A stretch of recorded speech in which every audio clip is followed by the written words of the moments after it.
Bonsoir à tous, merci d'être venus. Merci d'être venus nombreuses et nombreux ce soir. Comme vous le savez, les collègues grévistes ils sont sur leur 35e jour de grève. Donc demain il y aura l'AG pour la 36e journée.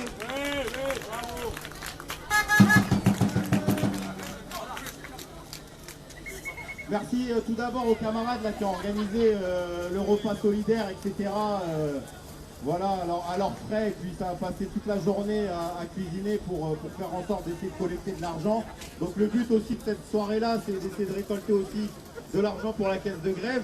Je ferai une intervention un peu plus tard pour essayer de résumer un peu l'avancée des négociations. Et donc voilà, on commence. Tu commences quoi? C'est quoi? Je vous passe le grand gaillard derrière moi là, qui était avec moi hier à Hermont, où il y a eu une opération de police pour nettoyer la gare.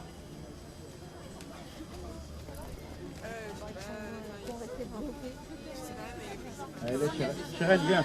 Viens, Mohamed. Hein? Allez, sois pas timide.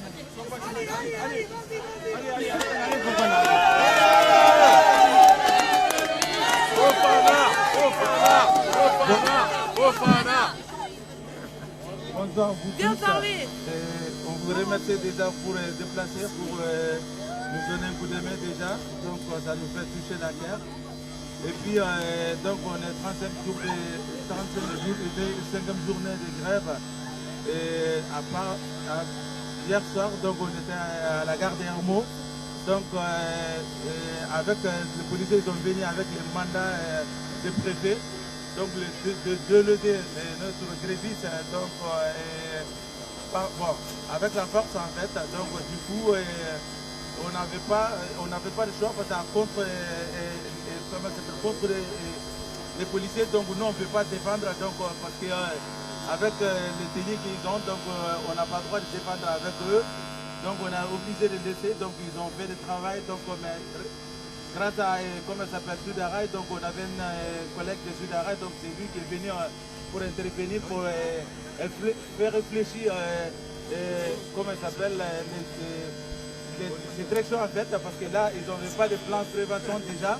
Donc quand ils nous amenaient des plans de prévention, les dates n'étaient pas un jour. Et puis c'était pas, c'était le signataire, c'était l'ancienne société, donc c'était pas société qui était en présent. Donc, et puis voilà, donc nous, en fond de cas, on voit que donc même les comment ça s'appelle allez.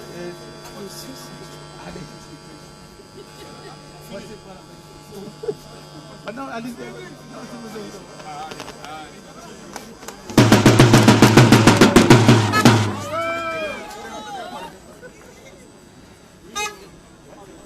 Oui, l'intervention de hier soir sur Hermont-Bonne. Donc hier soir, au 23h, on a rencontré Honnête et puis police nationale. Ils ont forcé pour nettoyer la gare. Ils ont fait ce qu'ils voulaient.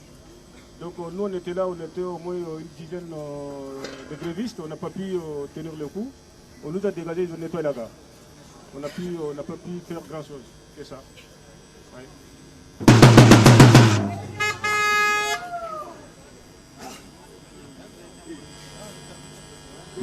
Ah, bravo à eux, applaudissez-les.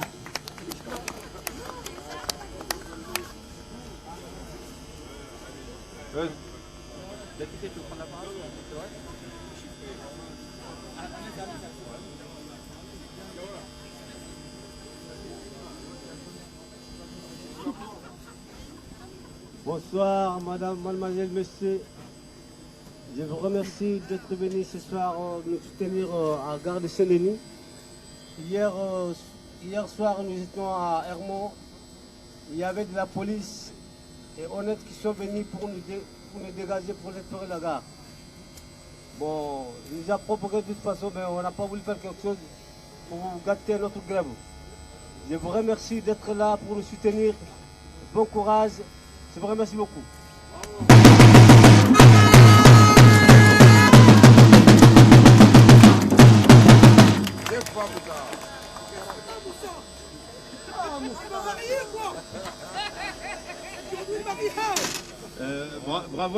je vais essayer de faire un point de situation un peu sur ce qui s'est passé hier. Donc moi, j'ai reçu un appel à minuit de mon camarade Monsieur Fofana qui m'a dérangé pendant que je regardais Retour vers le futur 2 sur W9. Voilà, il m'a dit Anas, faut se dépêcher là parce qu'il y a la police qui arrive avec des intérimaires, etc. On est perdu, etc. Donc voilà, je suis parti en pyjama discuter avec la police, mais voilà, bon, c'est le côté le plus marrant. Voilà, malheureusement, ils ont essayé de refaire ce qu'ils ont fait à Saint-Denis, c'est-à-dire ce que disait Laura la dernière fois, hein, police nationale, SNCF, honnête, même combat. C'est-à-dire qu'on prend l'argent du contribuable français, on prend, Honnête utilise l'argent que produisent les salariés pour payer des intérimaires pour essayer de casser la grève. Donc voilà, on a le cocktail en fait pour essayer de faire en sorte d'invisibiliser, si je puis dire, leur grève, comme ils ont essayé de faire à Saint-Denis. L'intervention en fait qu'on a essayé de porter au niveau de Sudrail et ce que j'ai essayé de faire en fait à Hermont, c'était simplement de dire voilà, non, on n'est pas là, on n'est pas des casseurs, on n'est pas là pour vous réprimer comme vous êtes en train d'essayer de nous réprimer, mais c'est simplement d'essayer de voir est-ce que vous êtes dans les règles de la loi, quoi. C'est ce que vous respectez la réglementation du travail. On a l'impression, parce que c'est des salariés précaires, parce que c'est des salariés immigrés, etc., que la plupart ne maîtrisent pas bien le français, que ça veut dire qu'ils n'ont pas le droit d'avoir le même respect de la réglementation du travail que peuvent avoir les autres salariés. Donc pour moi, ça c'était la première chose, et c'était inadmissible en fait de voir comment l'entreprise en fait n'avait même pas ce qu'on appelle un plan de prévention pour pouvoir travailler avec la présence du risque ferroviaire dans une gare. Comme vous le savez, il y a des trains, etc. On ne peut pas faire n'importe quoi, il y a des câbles caténaires, etc. Donc le directeur d'établissement, qui doit gagner au moins 5-6 000 euros, ne savait même pas de quoi on parlait. C'est-à-dire il a mis 15 minutes à nous ramener un plan de prévention qui était signé de l'ancienne société. C'est-à-dire qu'en fait, ils étaient dans l'illégalité déjà de faire ce qu'ils ont fait. Et en plus de ça, il y avait un huissier qui était payé par la SNCF et qui lui-même était choqué de voir qu'en fait, le donneur d'ordre qui le paye ce soir, connaît rien à la réglementation du travail. Donc bon, ça a duré 15-20 minutes, ils ont plié quelques poubelles et ils sont partis en courant, ils ont fermé la gare, ils n'ont pas pu finir le boulot. Pour nous, c'était important d'être là à leur côté.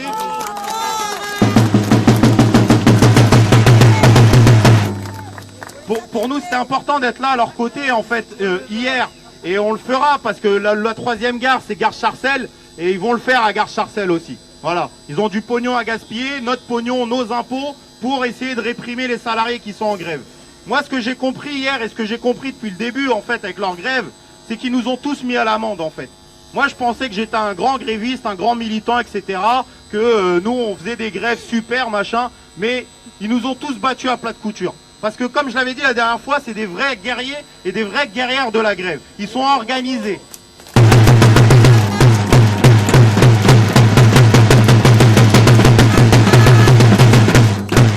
Ils mènent pas une grève. Là, on a l'impression que c'est 35 jours de grève, mais en vérité, moi, j'ai tendance à dire c'est 35 jours de guerre. Ils sont en guerre, on les voit pas, ils sont là cachés, ils sont timides, ils demandent pas à être populaires, ils demandent pas enfin vous le voyez, hein, vous les voyez plusieurs fois, vous les avez suivis depuis quelques semaines, etc.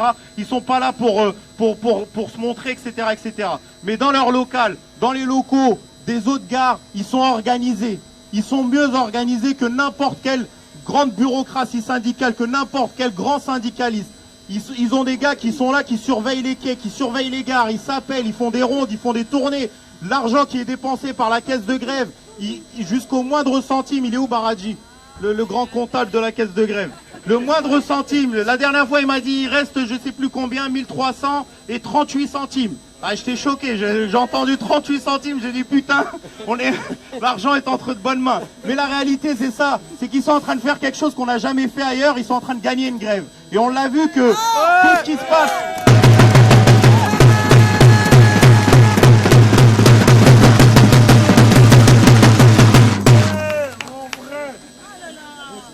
On en a besoin après.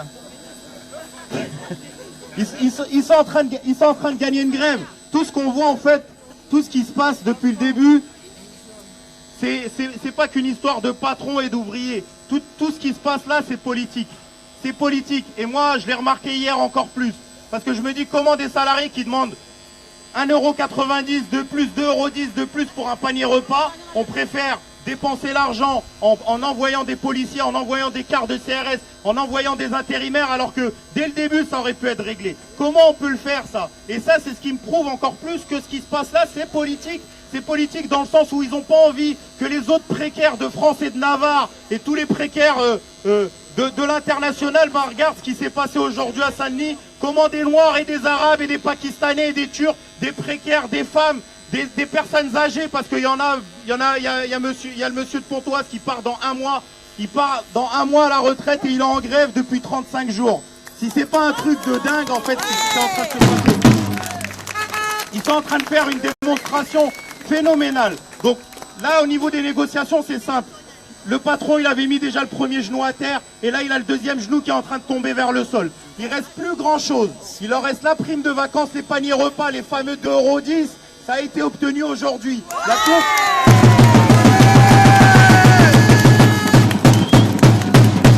La clause de mobilité qui voulait leur mettre, vous savez, par rapport à la fameuse ordonnance Macron de la fin de la primauté du contrat de travail qui fait qu'on peut les éjecter n'importe où, ça a été maintenu, c'est-à-dire qu'il n'y a plus de clause de mobilité dans les avenants du contrat de travail. Ça, c'est obtenu.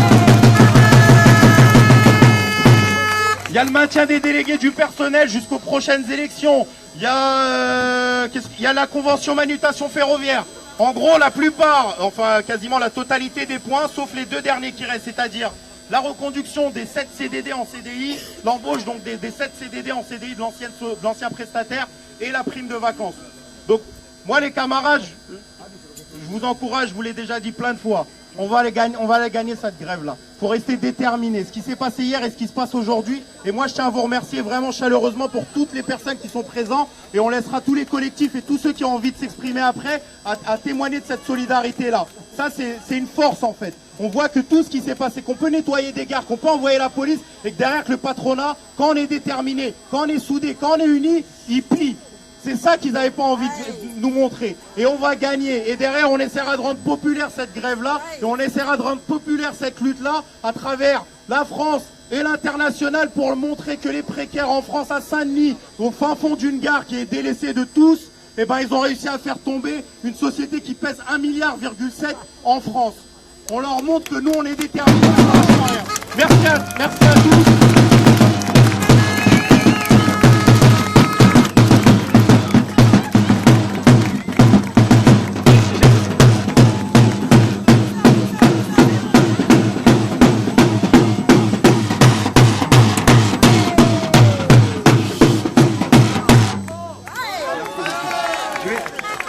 La parole à Claude, le camarade de la CGT HPE qui nous a rendu beaucoup de services aussi et qui nous a ramené les camarades de Clichy avec lesquels on est derrière. On espère qu'ils vont gagner aussi et on va les pousser jusqu'au bout.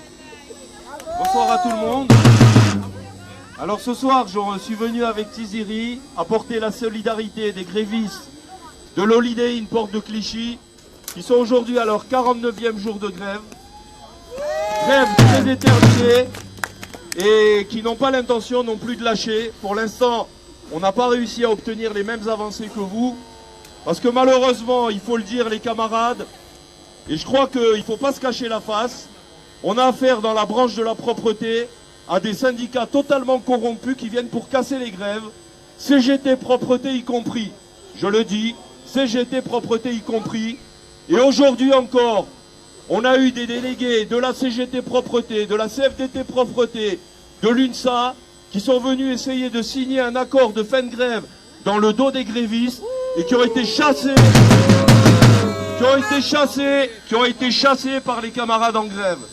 Alors oui, l'unité, mais il faut aussi la clarté, les camarades. Parce que cette situation dans la propreté, j'ai les cheveux blancs et j'en ai plus tellement, ça fait 35 ans qu'on l'a subi. On en a marre.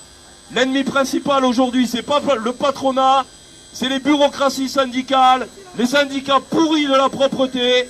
Et je vous le dis, je veux pas casser l'unité, mais quand je vois ici FO Manutention Ferroviaire, CFDT Paris, ben la CFDT FO, ils cassent la grève à Clichy. Vous devez le savoir les camarades, et je veux pas en remettre en cause l'unité que vous avez ici, mais c'est une réalité qu'il faut prendre en compte. Alors aujourd'hui, au 49e jour de grève à Clichy, demain, rassemblement à 17 h devant l'Holiday Inn Porte de Clichy, juste derrière le périphérique, rassemblement interdit par la préfecture des Hauts-de-Seine, simplement parce qu'on ne coupe même pas la circulation. On va remettre les chèques de la caisse de grève, mais on a l'impression que ça se durcit dans le 92, où on a un maire républicain à Clichy qui fait semblant, soi-disant, de faire un peu de médiateur, mais qui en fait est là pour essayer de casser cette grève et d'en finir avec. Voilà, donc demain à 17 h à l'Holiday Inn Port de Clichy, et j'ai été chargé lors de la réunion de lundi qu'on a tenue ici, l'Assemblée Générale, d'essayer d'organiser une manifestation convergente entre les grévistes de Honnête Propreté, d'Holiday Inn Clichy et les Vélib. Donc on a une date de fixée, si tout le monde en est d'accord, mardi, on va manifester entre la direction régionale de la SNCF, qui est au commandant Mouchotte, l'Holiday Inn Montparnasse, et on va finir devant la mairie du 14e avec les Vélib pour demander des comptes à la mairie de Paris sur la situation inacceptable qui est faite à ses camarades. Donc la convergence de ces luttes est très importante, elle permettra de donner de la visibilité à tous ces conflits, et à Clichy comme à Saint-Denis, je peux vous le dire les camarades, on va gagner. Merci à tous.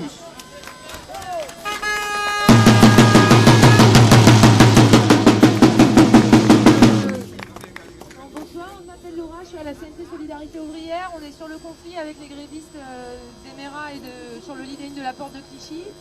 Donc on tient absolument à vous féliciter pour les acquis qui sont déjà obtenus à la table des négociations, notamment la convention Manu Ferro et la suppression de la clause de mobilité, qui sont des acquis super importants parce que dans la sous-traitance, on utilise beaucoup ça notamment pour casser les collectifs combatifs.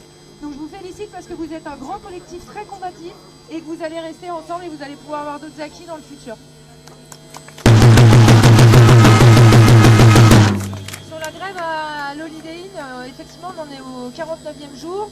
On distribue des chèques de solidarité demain pour le 50e jour. Chèques de solidarité ou pas, les grévistes ils sont super déterminés. On demande l'internalisation des grévistes, donc on a décidé effectivement de ne pas discuter avec l'entreprise sous-traitante qui en plus proposait une discussion avec des grévistes, plutôt des délégués syndicaux qui ne sont pas en grève. Donc on ne peut pas signer d'accord de fin de grève avec des gens qui ne sont pas en grève. Donc on a refusé les négociations avec Emera. C'est de toute façon une entreprise qui est vouée à partir de l'hôtel. Donc on attend toujours que l'Holiday Inn se décide pour l'internalisation. Mais on va y arriver, on n'en doute pas. Et voilà, on sera avec vous sur la manif pour la manif mardi. Et voilà, je vous félicite une fois de plus. Bravo! Sous-traitance, maltraitance! Sous-traitance, esclavage! Je vais demander à Xavier, camarade cheminot, parce qu'il y a des cheminots, ils sont aussi là, ils ont été là aussi avec eux depuis le début. Donc, hein, Karim. Ouais, bonsoir à tous et merci à tous d'être là. Moi je vais essayer d'être assez bref. Déjà je suis hyper admiratif envers ces gens-là. Donc voilà, moi je suis conducteur de train à la gare du Nord. Je suis membre du syndicat Sudrail et je suis fier que notre syndicat soutienne tous ces gens-là donnés qui devraient être cheminots. Parce qu'on l'oublie assez vite, sans cette casse de la société, sans cette externalisation, cette sous-traitance à tout va. Ces gens-là qui nettoient les gares, qui nettoient les postes, qui nettoient les trains devraient être des cheminots. Ils devraient être employés par la SNCF avec des statuts et avoir une vie digne et pas être dans la précarité comme ils sont.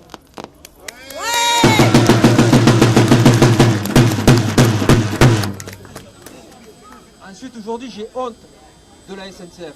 Quand je vois ce qu'elle fait depuis le début du conflit, qu'elle envoie la police et qu'elle envoie la SUGE pour les déloger, franchement, aujourd'hui, j'ai honte. Et cette entreprise-là qui me paye depuis 15 ans, je ne la reconnais plus. Donc j'espère qu'aujourd'hui, les cheminots ont conscience de ça parce que leur tour va venir s'ils ne se réveillent pas. Aujourd'hui, il faut que tout le monde comprenne que cette société, que ces gens, ceux qui vivent là, nous les cheminots, on va le vivre prochainement. Il y a des millions de personnes, il y a des précaires en France, il y en a partout. Et les prochains précaires, on est tous des prochains précaires. Donc j'espère que tout le monde a conscience de ça et qu'on est déterminé à se battre. Bravo!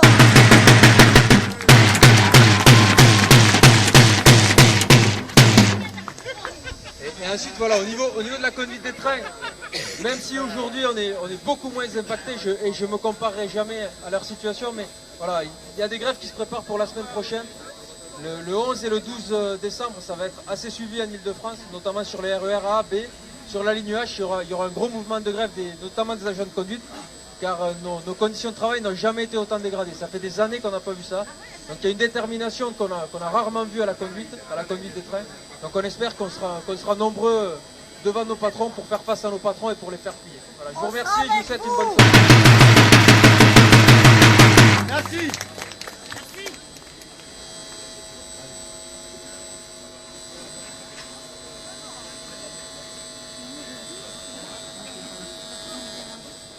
Bonsoir à tous.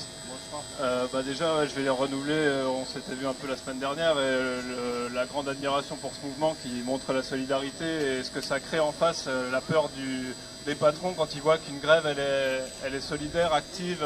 C'est pas seulement une grève à la maison, que les gens sont là 24 heures sur 24 entre eux et qui sentent que ça peut durer en face et qu'il n'y aura pas que les gens vont pas se résigner. En fait, en ce moment là, quand on écoute un peu le constat des avancées qu'a dit Anas au début, c'est qu'on voit que c'est ce que craint le patronat, c'est qu'il sent que ça peut durer, qu'en face il y a de la détermination et qu'en face de lui c'est pas justement ce qu'il a dit, c'est pas une bureaucratie syndicale qui l'affronte. Et ouais, désolé, je me suis pas présenté au début. En fait, moi je suis Bastien, je suis conducteur de train à Paris Saint-Lazare. Et en fait, pareil, je suis militant à Sudrail et j'ai connu le conflit en fait par le syndicat Sudrail, donc à Saint-Lazare, où on a les liaisons avec les autres syndicats. Et en fait, nous, moi, ça m'a touché particulièrement aussi le secteur de nettoyage parce que c'est la sous-traitance. On sait que c'est un peu c'est un secteur vraiment. Le nettoyage, c'est un secteur assez dégueulasse à la direction, ce qu'elle fait. Et en fait, nous, on a le même souci sur Saint-Lazare actuellement. Il y a la société USP qui s'occupe du nettoyage des trains. Et ils ont envoyé à 44 collègues qui s'occupent de nettoyer les trains à Pont-Cardinet, etc., dans des conditions lamentables. Parce que c'est pareil, ils sont dans des conditions infâmes. Et ils ont reçu vendredi par texto qu'ils pourraient pas, que la société avait plus besoin d'eux et qu'ils pouvaient rentrer chez eux. Et en fait, elle profite de ça, de savoir que c'est des gens, ils ont pas le statut de cheminot, qu'ils n'ont pas les mêmes moyens de se défendre, qu'ils peuvent pas non plus, voilà, les liens sont coupés avec les cheminots et avec les moyens qu'on aurait de les défendre, et ils les attaquent en premier. Et ce qui fait le lien, en fait, c'est ce qui donne, je pense, ce qu'a peur la direction de la SNCF et les patrons, en fait, c'est que le lien se fasse. Et en 2009, on avait eu une autre lutte, un peu du même genre, qui, elle, avait fait le lien avec les cheminots, qui était au moment de la grande grève des maîtres chiens sur Paris-Saint-Lazare, où il y avait eu, ça s'était conclu avec une jonction avec des revendications de cheminots, de conducteurs de train, etc. Et ça s'était même conclu par la fameuse journée où on a entendu parler, où la gare Saint-Lazare avait même fermé. Et en fait, à l'issue de ça, il y a eu 37 régularisations pour des sans-papiers qui étaient employés par cette société de maîtres chiens. Et en fait, donc après la semaine dernière, je m'étais demandé aussi comment on pouvait, enfin le nerf de la guerre dans une grève, c'est de tenir financièrement. Et donc je m'étais dit comment aider. Alors chacun personnellement, on peut peut-être pas donner beaucoup et tout. Et moi justement, au moment quand j'avais rencontré des nettoyeurs de train à Pont-Cardinet, j'en avais pris en photo parce qu'en fait je trouve que c'est un métier, le métier en lui-même, ils ont des emplois dans des conditions infâmes, mais ils font un beau métier qui permettent aux gens de voyager dans des gares propres, des trains propres, etc. On voit que quand les gens ils arrêtent de travailler, eux on voit ce que ça fait concrètement quand on se balade dans la gare de Saint-Denis. La gare elle est dégueulasse, alors que la direction de Saint-Denis, les mecs ils peuvent s'arrêter pendant 3 mois, la direction de la SNCF, on verra rien, les trains continueront de rouler. Et en fait j'étais allé les voir et je les avais pris en photo en fait, les nettoyeurs de Pont-Cardinet. Et donc j'avais pris une photo de ce qu'ils faisaient au travail comme ça. Voilà ce que c'est des vrais travailleurs qui se font exploiter par la SNCF. Pour moi, ça, c'est un cheminot. C'est pas les gens qui sont dans les bureaux à Saint-Denis. Ça, c'est un cheminot, en fait. Et du coup, j'ai mis en vente ces photos-là. Elles ont la qualité qu'on leur donne. Mais bon, bref, il y a des gens qui ont été d'accord pour me les acheter. En fait, aujourd'hui, là, ça fait 4-5 jours qu'elles sont en vente. Et déjà, ça fait déjà 150 € qu'on peut remettre à la caisse de grève. Alors, c'est pas grand-chose sur cette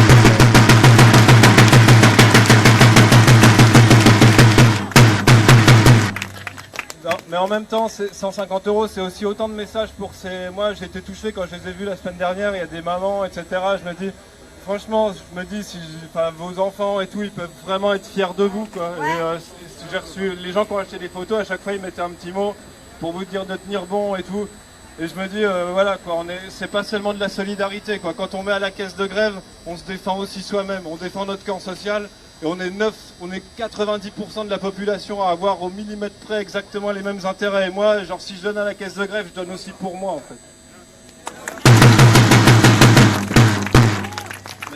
Merci à toi pour l'argent. Je voulais passer la parole à mon frère qui m'a touché hier. C'est monsieur Dabo. Il surveille la gare d'Hermont-Aubonne depuis 35 nuits. Toutes les nuits. Hier, je l'ai vu en colère quand il a vu la police. Je lui ai dit, tu vas où? Il m'a dit, je retourne à Hermont aller surveiller la gare pour vous dire, la gare est nettoyée et il y va encore. Donc je voulais lui donner la parole pour qu'il dise quelques mots.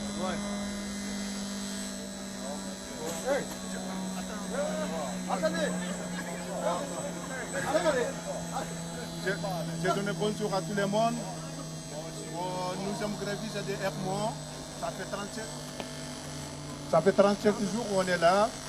On s'est rentré à la maison et puis voilà, on est courageux. Depuis qu'on a commencé, on est très courageux jusqu'à 11h30. Bon, hier soir, la SNCF avec les policiers, ils sont venus nous trouver là-bas et bon, ils ont dit qu'ils sont obligatoires, ils vont nettoyer la gare. Bon, on ne peut pas empêcher 20 policiers. Bon, nous, presque 10 personnes ou 30 personnes, alors on ne peut pas empêcher. Donc ils ont nettoyé la gare.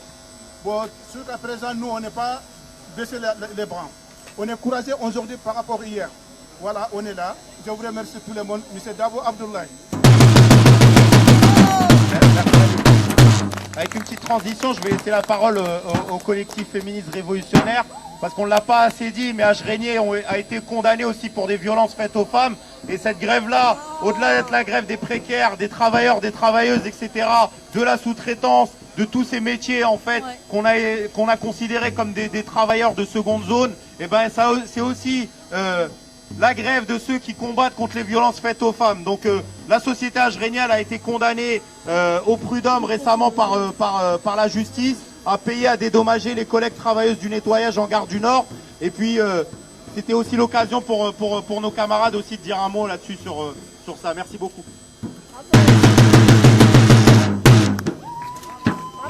Voilà, avec Nima, donc on est venu pour le collectif féministe révolutionnaire, on est une dizaine à être venus en soutien à cette grève. Ouais. Et donc voilà, Anas m'a retiré les mots de la bouche.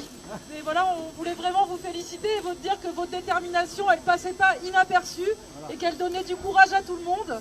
Et on voulait en particulier féliciter toutes les femmes qui sont mises en grève, parce qu'on sait que dans le secteur de la propreté et du ménage, les femmes sont majoritaires. Et on sait aussi que c'est souvent plus dur de se mettre en grève quand on est une femme, parce que les situations économiques sont plus difficiles, parce qu'aussi quand on rentre à la maison, il y a tout le travail à faire à la maison, s'occuper de la maison, des enfants, de la famille. Donc on sait que c'est 2 fois plus de travail. Donc voilà, déjà on voulait vraiment vous féliciter. Bravo à vous.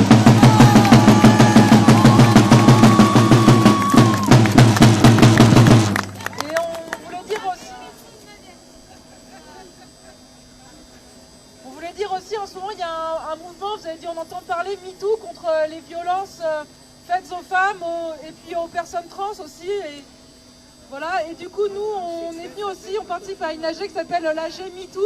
Et il y a des personnes de MeToo là, qui sont venues ce soir. Et on voulait dire que les violences faites aux femmes, ben, c'était le harcèlement sexiste, le harcèlement sexuel.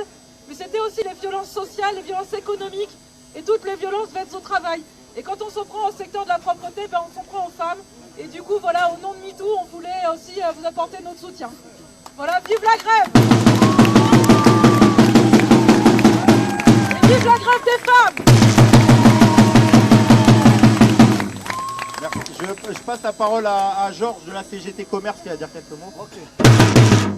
Alors, chers camarades, je dois dire que je voulais apporter le soutien de la section syndicale. Parce que là, je vois que la CGT n'est pas là. Pour moi, en tant que CGT, c'est un désastre. Parce que ça prouve bien quand même qu'il y a un grave problème politique que la CGT ne soit pas là.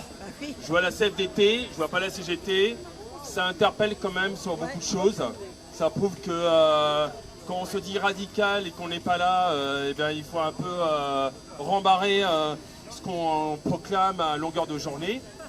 Et voilà, et donc moi je sors d'un congrès de l'Union départementale de Paris et on a parlé des camarades en grève à l'UDOIN depuis 49 jours Et là aussi, parfois il y a un problème de soutien dans les grèves. Nous, en tant que section syndicale, on a adhéré au Front Social, et parce qu'on estime que parfois la CGT n'est pas à la hauteur des enjeux. Et là, par exemple, on les voit, ils sont pas là. Et franchement, c'est vraiment nul à chier. Ouais. Moi, je le dis ouvertement, j'en ai rien à foutre. Hein. Et c'est vrai que quand on est réprimé, comme vous l'êtes, hein, nous on a fait un mois de grève dans notre boîte.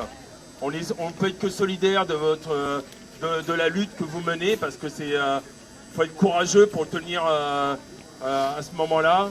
Et il faut tenir. On n'a pas le choix contre le capitalisme, contre l'oppression sexiste surtout. Et voilà, on vous souhaite de grandes victoires. Et c'est vrai que quand on est réprimé par les keufs, il faut tenir le coup. Moi, je passe en procès, j'ai été arrêté 70 ans en garde à vue, donc je sais ce que c'est la répression.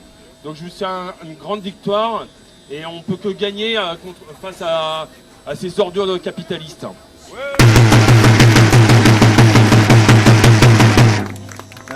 Je vais passer la parole à Cathy qui va parler au nom du NPA. Voilà. Merci, bonsoir.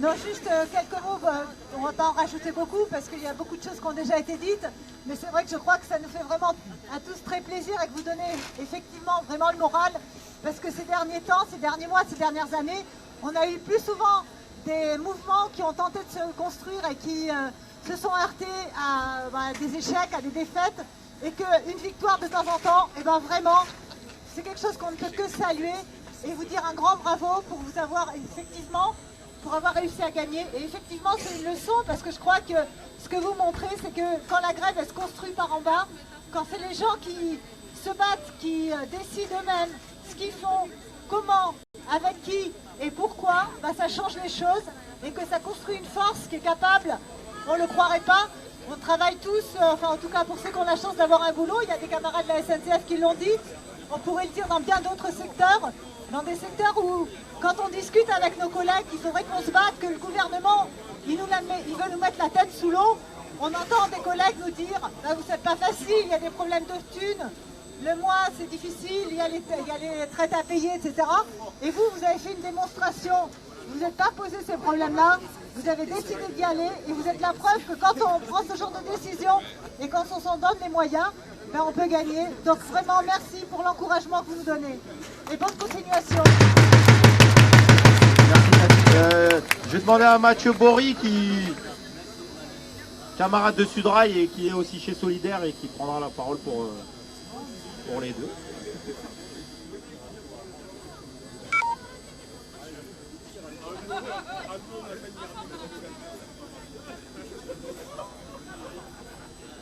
Oui, un mot. Donc pareil, on va faire assez court puisqu'il y a quand même pas mal de choses qui ont été dites, à la fois sur la volonté d'externaliser un maximum de missions, de développer la sous-traitance. Derrière, c'est évidemment la volonté de multiplier les statuts des salariés et puis de casser un peu les capacités de résistance. Donc moi je travaille sur le réseau de Paris-Est par exemple. Il y a eu une grève tout à fait similaire en 2011, il y a eu une grève d'un peu plus de 30 jours qui s'est déroulée, alors c'était la société Carrare, mais c'est exactement les mêmes pratiques. À l'occasion d'une passation de marché, ils avaient remis en cause toutes les conditions de travail et ils avaient évidemment refusé d'accéder aux revendications des salariés. 30 jours de grève qui avaient réussi à gagner un certain nombre de droits, notamment un 13e mois, etc., qui avait été mis en place.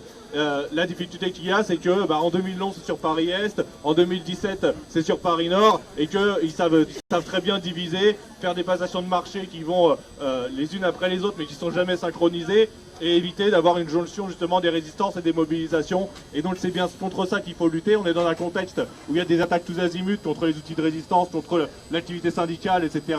Mais le droit qu'on ne nous enlèvera pas, c'est évidemment notre droit de résister, notre droit de nous mettre en grève et notre droit à continuer à mener de l'action collective, quels que soient les obstacles juridiques qu'on essaye de nous imposer en face.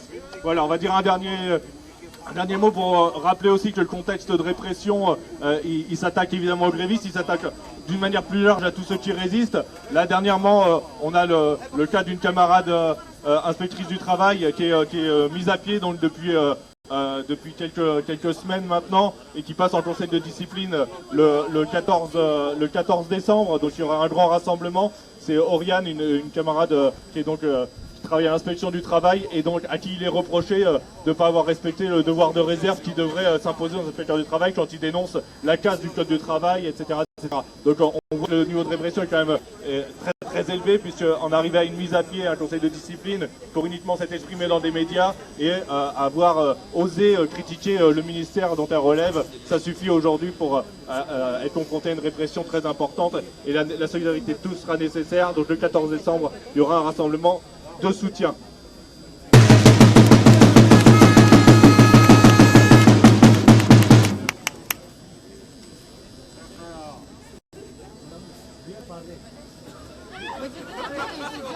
On est étudiante à Paris 1 et Paris 7 et par ailleurs on est du NPA Jeunes. Et du coup déjà on voulait vous adresser un grand bravo. On est très impressionnés par votre lutte, par la combativité qui en découle face à la répression, face aux menaces de licenciement. Nous c'est quelque chose qui nous impressionne beaucoup. Et nous, on voulait vous adresser un message de solidarité et vous dire qu'en fait, on va tout faire pour vous soutenir jusqu'au bout. Parce qu'en fait, cette grève, ça va être une grève qui va gagner. Nous, on a déjà lancé des campagnes de solidarité sur les facs. On va vous amener les caisses de grève vendredi. On a lancé là des campagnes de selfie. On était là à tous les rassemblements et on va continuer en fait à être là à tous les rassemblements et à vous aider autant qu'on peut. On va mettre toutes nos forces pour vous aider. Et voilà, et je pense que les étudiants, en fait, nous on voyait un peu quand on discutait avec les gens sur les facs que les étudiants ils étaient très touchés parce qu'en fait il y a un étudiant sur deux qui est salarié, que en fait cette précarité va nous toucher aussi parce que le plan de Macron c'est un plan global qui en fait va affecter aussi les étudiants, qui va instaurer la sélection, qui va empêcher les enfants d'ouvriers d'aller à la fac, etc. Et du coup voilà, on vous adresse un grand message de solidarité. On était très touchés aussi par les liens que vous avez tissés avec Holiday Inn, avec les cheminots. Et voilà, et là j'ai l'impression qu'il y a de plus en plus d'étudiants qui soutiennent votre lutte. Là il y a des étudiants infirmiers, des étudiants qui travaillent, etc., qui vous soutiennent, etc. Et voilà, donc du coup on va rester avec vous jusqu'à ce que vous gagnez et voilà.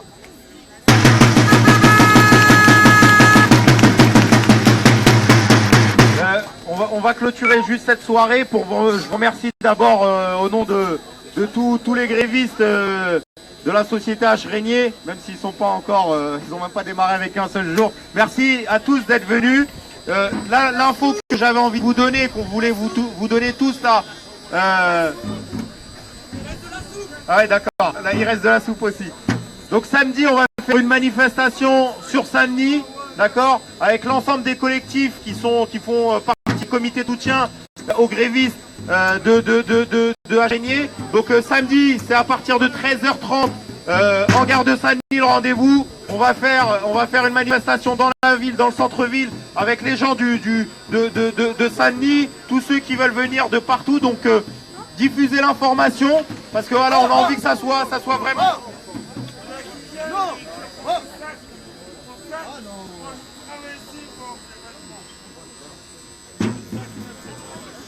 C'est les aléas du direct.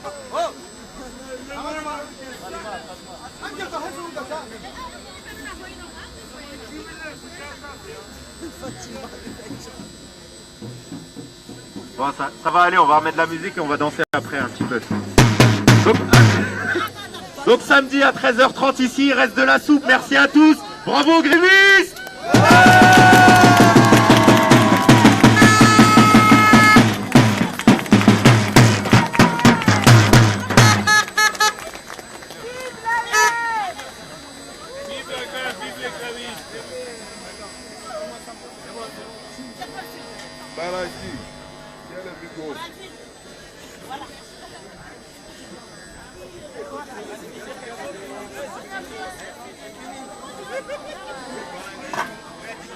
Moi, je vais prendre une soupe alors.